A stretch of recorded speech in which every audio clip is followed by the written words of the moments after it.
stitch in time saves 9. Tinubu never created a militia. Tinubu is one of the foremost politicians in Nigerian history. Tinubu and his people created a militia. Who said those words, Daniel? Tinubu has helped in strengthening democracy in Nigeria. Tinubu and his people created a militia, Daniel. Who said those words? Tinubu brought in leadership skills into governance. Tinubu and his people created a militia. Who said those words? Tinubu and his people never created the militias. So why did you say they did on January 22nd, 2023? I never said that. The candidate of All Progressives Congress, Bola Ahmed Tinubu, and his people created a militia. This is the first time in the history of Nigeria we are seeing a political party creating a militant arm leading to election. Does he have a militia that tried to kill you? He doesn't have. I never said he tried to kill me. I myself have received threats from him and his camp. Your words. I never said that. There is also this threat to life, and I can tell you that because I myself have received threats from Asiwaju and his camp. You said it was so corrupt, the 2023 election, Tinubu's win. You said that you couldn't eat food for 3 days. I never said that. Where? And legitimate complaints were raised all over Nigeria. That part is what threw me off balance. In fact, I became so sick. For the past 3 days, I found it very hard eating food. Tinubu is not just super rich. It's what he does with his wealth. In 2019, 2 armored money trucks, bullion vans, were seen going into his house, coming out of his house. Where did that money go? No. Point, did you see the money? Or those who reported, did they see money inside the bullion van? Was there no money in the bullion vans? How am I to know? You said it was money in the vans at the time, 2023, February. But there is only one person in Nigeria who is alleged to have moved money through bullion vans, and that person is on their ballot as the presidential candidate. On the eve of the presidential elections, 2 cash-laden bullion vans, your words, were seen on the premises, which was ostensibly for vote buying. Your words, January 22nd, 2023. Have you just disowned everything you've said in order to work for this president? I'm coming. What you just said now, I want to put it on record on my own honor. That's not what I said. My people, there is a powerful African proverb that says, a man who tries to cover his past with one finger will only expose his entire hand to the village. Today, the entire world is looking at the exposed hand of the Nigerian political establishment. What happens when a politician who is used to getting away with lies on local television meets a global journalist who actually does his homework? Total and absolute humiliation. I caught him lying, the internet caught him lying, and the world watched as President Bola Ahmed Tinubu's spokesman, Daniel Bwala, was stripped completely naked on Al Jazeera's head-to-head with Mehdi Hasan. Today, we are going to break down the exact moment the propaganda machine crashed, the undeniable receipts, and what this global disgrace means for the 2027 election. Before I show you the exact receipts that Aso Rock wishes they could delete from the internet, please do me a massive favor.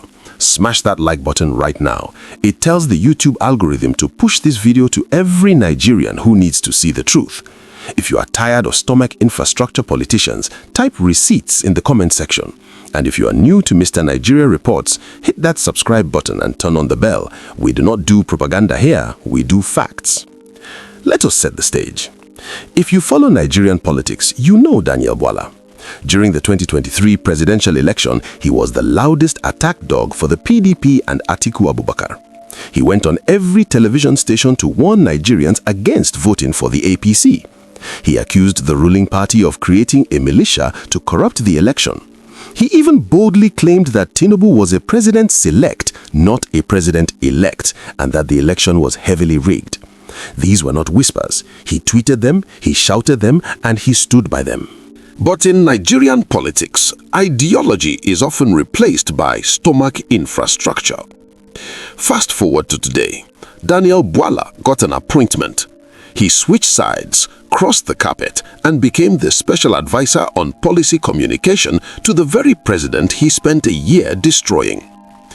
When Bwala walked into the Al Jazeera studio in front of an international audience, he thought he was going to sell the renewed hope agenda.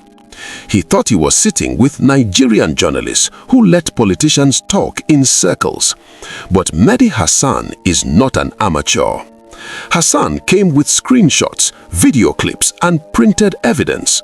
When Hasan confronted Bwala with his own exact words about the bullion vans and the rigged 2023 elections, Bwala looked directly into the camera and said, "I never said that.